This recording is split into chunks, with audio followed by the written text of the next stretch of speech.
Hi guys, Paul Pluta on the Paul Pluta channel, and this is from Kayvan, and I gotta tell you about this. This guy here is a little bit cheeky. $20 and he sends me about 50 million fucking watches to check out. Kayvan, that's just a little bit dicey there. So hi Arch, massive fan of the channel and absolutely love the content you put out. I'd be grateful for your advice. Grateful on your advice there. Grateful on your advice. What's he say here?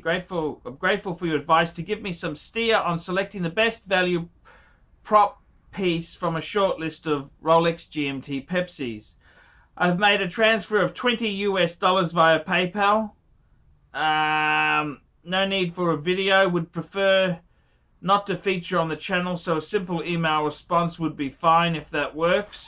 I appreciate all the caveats around advising remotely based on photos alone. Even so, your expert judgment with the best available info from the listing would be extremely valuable to me and mitigate any naive mistakes I could otherwise make. And of course, your personal preferences, taste at play, but ultimately, I love the old GMT Pepsis. I was born in 1985, so a mild preference for that area, but condition and value more important. I love the Jubilee bracelet, but again, wouldn't compromise the watch head for a piece that happens to be on a Jubilee. As it stands, this is my top pick. The company is incredible, but I wasn't clear why this particular item was cheaper than the others. So basically, he sent me fucking half. He sent me 1, 2, 3, 4, 5, 6, 7, 8, 9, 10, 11 fucking links. I mean, come on, Kayvan. I mean, how much fucking time am I supposed to put into this for $20 fucking dollars? But let's try and cut this to the short. I said to him, if you're buying this watch and you're a bit of a novice there, the best thing is to stay away from Fleabay. Stay away from Fleabay, because Fleabay is a cesspot for misrepresented watches, and I honestly, I've always said this: if you're buying vintage, you really should buy something from a dealer you can form a relationship with and have a look. So out of this list here, how many were from eBay? The eBay.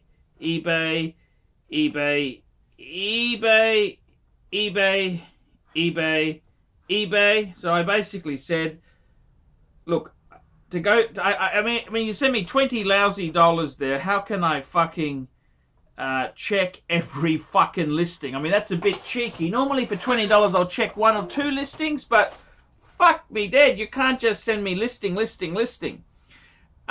did send me 2 links, which were from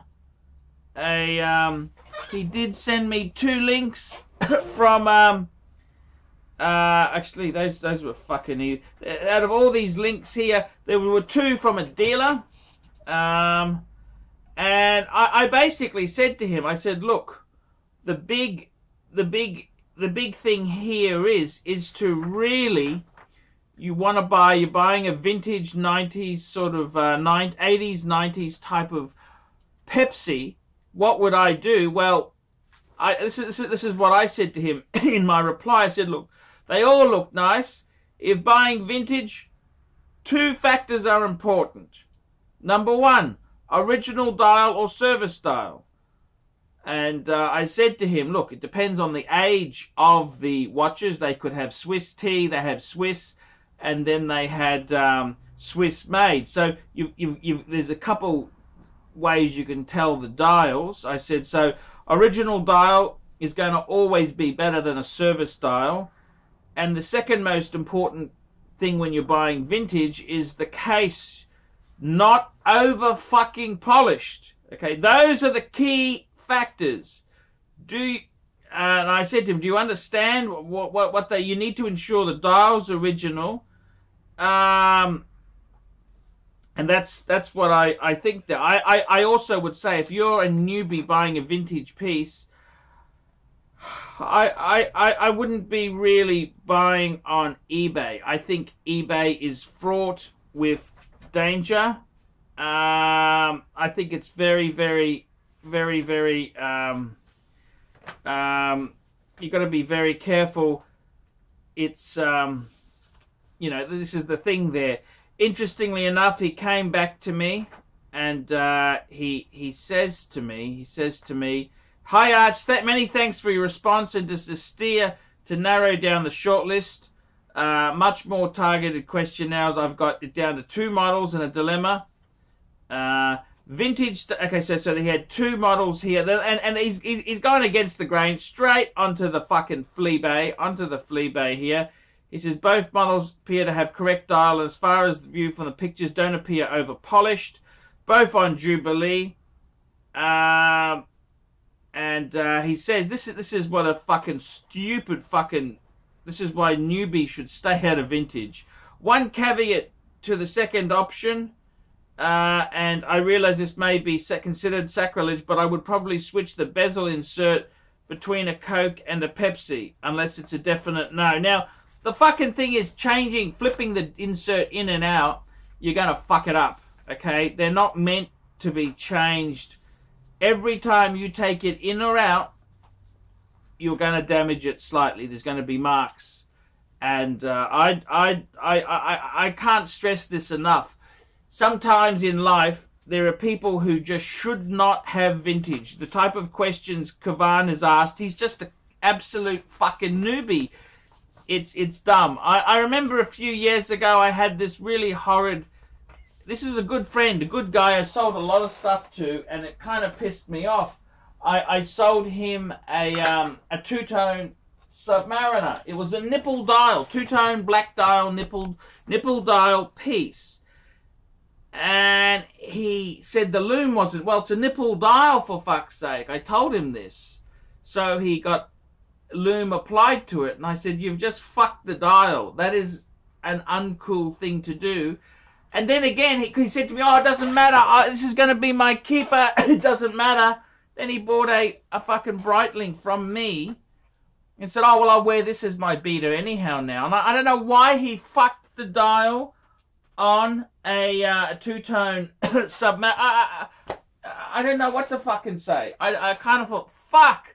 I would never have actually sold it to you if I knew you're going to fucking touch the loom. That is sacrilege. And for you to say you want to swip out the bezel insert, you don't fucking know what you're doing. And a watchmaker doing it continually, don't fucking do that. Don't fucking do that. It's dumb. You're going to damage it, break it, and it's just stupid. Stupid. You want to keep it original. And that's what's wrong with these fuckers. They always want to fuck with these things. They're not happy just to enjoy a beautiful, gorgeous watch. Quick wristwatch check down wearing my Omega Speed. They want to fuck with it. They always want to fuck with it. And my advice to anyone who's going into the vintage area, find a good dealer in the country that you're in. Go and look at it. Go and, you know, do your homework. Don't just race in. And there are some really bad stories there. There's all sorts of Frankens that are out there. I mean, the watch industry is hard. It's hard.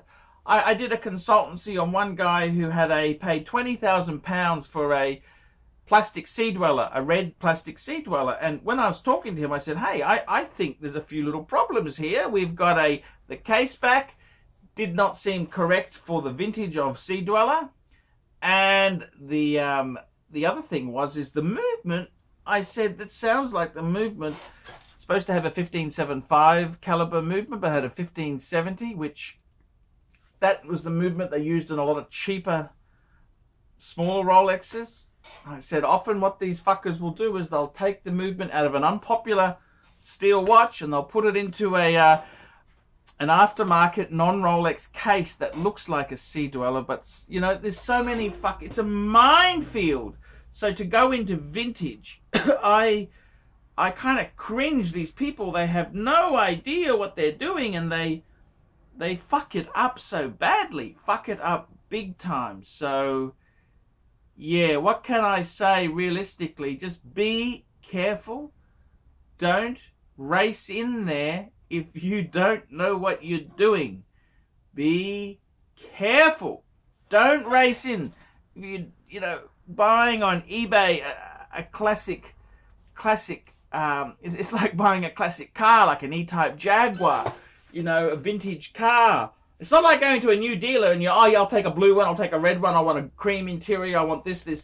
No. When you're buying a vintage E-Type Jaguar, there's all sorts. There's Series 1, there's Series 2, Series 3, there's even Series 1.5, for fuck's sake, Series 1.5. And then there was different engines. They had some engines which were, they had the 3.8, and they had the 4.2, they had different engines, and then they had the V12, and then I've seen where they've got the wrong wiper blade system, 3 wiper blades, when that car's from that year is supposed to have 2. A lot of little. The switch gear, is it the correct switch gear? And often they'll change the motor. They'll put in a motor from an XJ6, which is, even though on paper it's the same, it's not quite the same. There's a few differences between an XJ6 motor and a E-Type. And this is the fucking same thing with these watches, vintage watches. It's a minefield there, a minefield, and you've got to be careful. Please, a few nasty comments down below, and keep watching the Poor Pluta channel. Remember, I depend on paid reviews to keep me full-time on YouTube. This keeps me going, fuckers. Keeps me going. So if you haven't done a paid review, fucking send it with a donation, and keep me full-time on YouTube. Guys, it's really dishonest to jump into bed with garbage. It's really dishonest. It's really dishonest. I mean, I've been approached hundreds of times by shitter brands. I said no. I said no. No shitters. No shitters. So just remember that when you're picking your YouTube gurus, don't always go for the one who everything's wonderful, everything's great, because it ain't the case. It ain't all fucking wonderful. I'm only signing it because it costs nothing.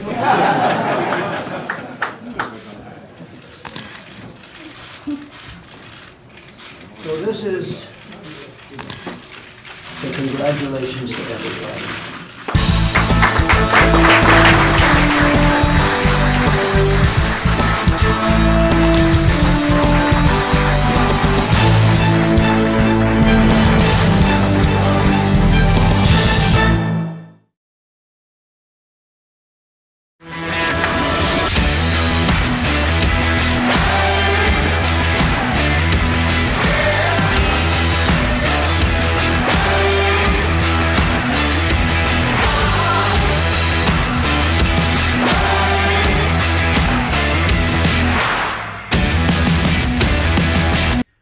Oh, and don't forget, fuckaroonies, like, subscribe, and tell your fuckhead friends. And don't forget to mention the Archie Luxury Travel channel. That's where I'm doing live shows, fuckers.